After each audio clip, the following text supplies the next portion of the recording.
আসে, মানে প্রায় নিয়ে আসে। কাকিমা যখন ওর মেয়ের বাড়িতে যায়, মেয়ের বাড়িতে যাওয়ার পরে ওইখানে থেকে তখন রাত্রেবেলা করে নিয়ে আসে।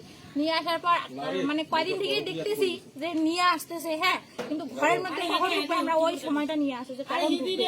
তারপর রাত্রেবেলা সারা রাত জাগনা ছিলাম। আজকে সকালবেলা দেখলাম, সকালবেলা ওরা দুজনে ঘরে ছিল। তারপর কাকু সকালবেলা এইখানে তালা লাগাই দিছে, ওইখানে তালা লাগাই দিছে, বাইরে গেল। তারপর আমাদের কাছে ছোট ছোট চাবি আছে, চাবি দিয়ে খুইলে আমরা ঘরের মধ্যে দেখতেছি তখন ও বিছানার থেকে বিছানার ওদিকে কোনার মধ্যে লুকাই ছিল।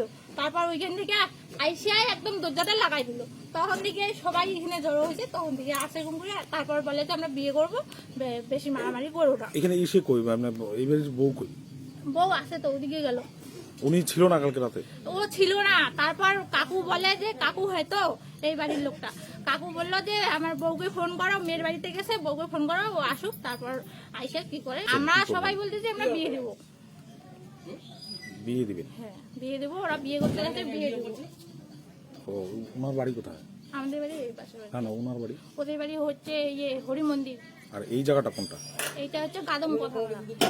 বেটির বাড়ি মানে মেয়ে ইয়া ভাঙছে হাত ওরা যে আসেন দুটো দিন আজি মুই কেনে নাতিটার বার্থডে করে মুই চলে আসিল সন্ধ্যা। তো সকালে ফোন করছি ওর বাবা কোথায় হ্যাঁ যা মেলা যাচ্ছেন দেখে পরে ফোন করি শোনা যাচ্ছে বলে এই না খান কালি বেলা রাতে 9টাতে এসছে। কালকে রাতে 9টায় তোমার আপনার ঘরেই ছিল? হ্যাঁ ঘরে ছিল, সারা রাত ছিল। পাড়া পড়শি কাউ নিন জানে নাকি পাড়া দিয়েছিল। ঘরের মধ্যে আপনারা হাতে নাতে ধরেছেন? হ্যাঁ হাতে নাতে ধরছে। ওটা কে হয় আপনার স্বামী? আমার স্বামী। আর ওনার বাড়ি কোথায়? উনার বাড়ি কোথায় আমি জানি না। কবে থেকে টাকা পয়সা এই সংসার এই ইয়েতে শেষ করে টাকা পয়সা দেয় না বাড়ি। কি নাম আপনার? আমার নাম ভারতী বর্মন।